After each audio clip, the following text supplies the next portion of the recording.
మా పోరు ప్రజా పోరు, మా బాట జగన్ బాట, మా మాట ఒకే మాట, ప్రజా వైద్య సాధనంట. మా పోరు ప్రజా పోరు, మా బాట జగన్ బాట, మా మాట ఒకే మాట, ప్రజా వైద్య సాధనంట. కదిలి కదిలి ప్రజా దండు కొదమ సింహమయ్యింది, తరిమి తరిమి ప్రైవేటును పరుగులు పెట్టిస్తుంది. కదిలి కదిలి పేద దండు కొదమ సింహమయ్యింది, తరిమి తరిమి ప్రైవేటును పరుగులు పెట్టిస్తుంది. ఆ విద్య మాది, వైద్యం మాది, ఆ హక్కు మాది, ఆ లెక్క మాది. ఈ కూటములేంటి, ఆ కుమ్మక్కులేంటి. ఈరోజు వైఎస్ఆర్ కాంగ్రెస్ పార్టీ జగన్మోహన్ రెడ్డి గారి నాయకత్వంలో మెడికల్ కాలేజీలు ప్రైవేటీకరణ చేసే దానికి వ్యతిరేకంగా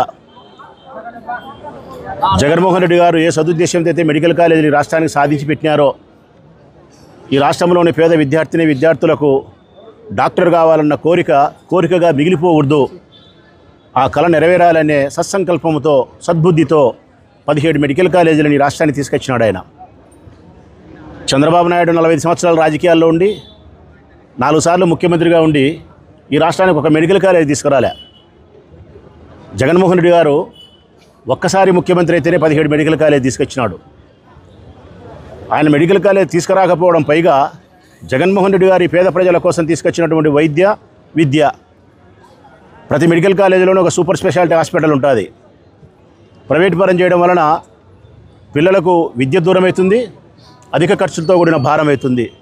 పేద ప్రజలకు వచ్చే జబ్బులకు లక్షల రూపాయలు చెల్లించి వైద్యం చేసుకోవాల్సిన పరిస్థితి సూపర్ స్పెషాలిటీ హాస్పిటల్లో లభ్యమవుతుంది.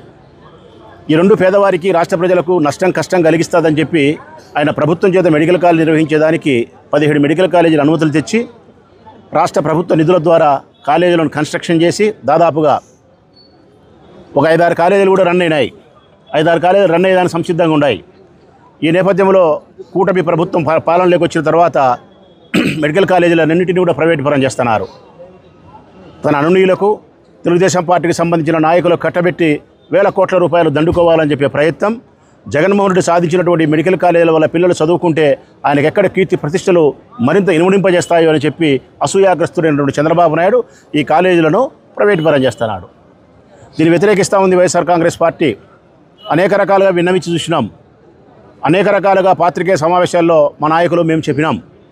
ప్రజల అభిప్రాయాన్ని పరిగణలోకి తీసుకునే నేపథ్యంలో 1 కోటి సంతకాల సేకరణ ఉద్యమాన్ని కూడా జగన్మోహన్ రెడ్డి గారు ముందుకు తీసుకొచ్చినారు. ప్రజల ముందుకు 5 కోట్ల జనాభా కలిగినటువంటి రాష్ట్రంలో 1 కోటి మంది సంతకాలు చేస్తున్నారు.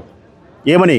ఈ మెడికల్ కాలేజీలు ప్రైవేట్ పరం చేయొద్దు, గవర్నమెంటే నడపాలి, మాకు మా పిల్లలకి ఇదే శ్రేయస్కరము, లాభదాయకము, ఆరోగ్యకరం అని చెప్పి 1 కోటి సంతకాలు.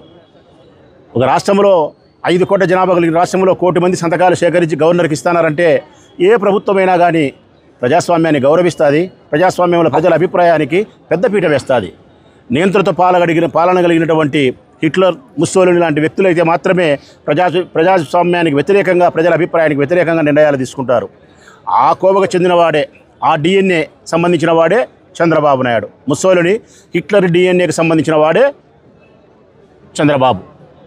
నియంత్రిత పాలన, నిరంకుశమైనటువంటి పాలన, ప్రజాస్వామ్యాన్ని పూర్తిగా అపహాస్యపాలు చేసి మెడికల్ కాలేజీలను ప్రైవేట్ పరం చేస్తున్నాడు. ఎంత నియంత్రితమైనంటే ఈ రాష్ట్రంలో ఒక్కసారి గమనించండి ప్రజలారా, స్వేచ్ఛ ఉంది అసలు ఈ రాష్ట్రంలో? నేను స్పష్టంగా చెప్తాను ఈ సందర్భంగా, ఈ రాష్ట్రంలో స్వేచ్ఛ అనేది నామమాత్రం లేదు. సంపద ఉందా? సంపద లేదు. అభివృద్ధి ఉందా? అభివృద్ధి లేదు. వ్యవసాయం ఉందా? వ్యవసాయం లేదు. పరిశ్రమలు ఉన్నాయా? పరిశ్రమలు లేవు. విద్య ఉందా? అటకెక్కింది. ఆరోగ్యం ఉందా? హాస్పిటల్ దగ్గర బోర్డు పెట్టారు, ఆరోగ్యశ్రీ వర్తించదని చెప్పి. విద్య లేక, ఆరోగ్యం లేక, వ్యవసాయం లేక, పరిశ్రమలు లేక, స్వేచ్ఛ లేక, సంపద లేక, అభివృద్ధి లేక ఈ రాష్ట్రంలో ఏంది ఉండేది? ఈ రాష్ట్రంలో ఉండేది ఏముంది అంటే కనుక 100కు 100% ఈ రాష్ట్రంలో ఉండేది అప్పులున్నాయి. 2,20,00,000 రూపాయలు అప్పులు చేసినాడు ఈ 16 నెలలకు. ఒక్కొక్క తలకాయ మీద లక్షల రూపాయల అప్పు పెట్టినాడు. ఈ రాష్ట్రానికి ఉండేది ఏంటంటే అప్పులు. ఈ రాష్ట్రానికి మరొకటి ఉండేది ఏంటంటే అధికార జులుం. ఎవరు గట్టిగా మాట్లాడితే ప్రజల యొక్క స్వేచ్ఛ కోసం, ప్రజల హక్కుల కోసం ఎవరు గట్టిగా మాట్లాడితే వారిపైన కేసులు పెట్టడం, జైలుకు పంపడం. బ్రిటిష్ గవర్నమెంట్లో కూడా ఇంత దుర్మార్గం లేదు. గాంధీ మహాత్ముడు ఆ రోజు స్వాతంత్రం కోసం ఉద్యమాలు చేసినప్పుడు కూడా ఇంతటి నియంతృత్వపు పోకడ లేదు, ఇంతటి అన్యాయమైన పోలీసు వ్యవస్థ లేదు. పోలీసుల మీద తీవ్రమైనటువంటి ఒత్తిడి తీసుకొచ్చి వైఎస్ఆర్ కాంగ్రెస్ పార్టీ శ్రేణుల మీద, ప్రజాస్వామ్యవాదుల మీద కేసులు పెట్టేది, జైలుకు పంపించేది. ఈ రాష్ట్రంలో ఉండేది అప్పులు, అధికార జులం, మహిళలపైన అఘాయిత్యాలు. ఇవి 3 మాత్రమే ఈ రాష్ట్రంలో ఉన్నాయి. ఈ 3 తప్ప మరొకటి ఈ రాష్ట్రంలో లేదు. ఈ రాష్ట్రము ఈ చంద్రబాబు నాయుడు పాలన ఎంత త్వరగా ముగిసిపోతే ఈ రాష్ట్ర ప్రజలకు స్వేచ్ఛ వస్తుంది, సంపద వస్తుంది, ఆరోగ్యం వస్తుంది, అన్ని రకాలుగా విద్య లభిస్తుంది, వ్యవసాయం బాగుంటుంది. ఆ నేపథ్యంలో వైఎస్ఆర్ కాంగ్రెస్ పార్టీ 5 సంవత్సరాల పదవీకాలం చంద్రబాబు నాయుడుకు ఉంటే కూడా మొట్టమొదటి నెల మేము ఓడిపోయిన నెల నుంచి కూడా జగన్మోహన్ రెడ్డి గారు ఉద్యమాల బాట పట్టినాడు. వైఎస్ఆర్ కాంగ్రెస్ పార్టీ నాయకులను ఉద్యమాల వైపు నడిపిస్తూ ఉన్నాడు. 1.5 సంవత్సరం అయింది మేము ఓడిపోయి. ఈ 1.5 సంవత్సర కాలంలో ఏ ఒక్కరోజు కూడా ఇంటి దగ్గర లేం. అలుపెరగని పోరాటమే చేస్తున్నాం, ప్రజా ఉద్యమాలే చేస్తున్నాం.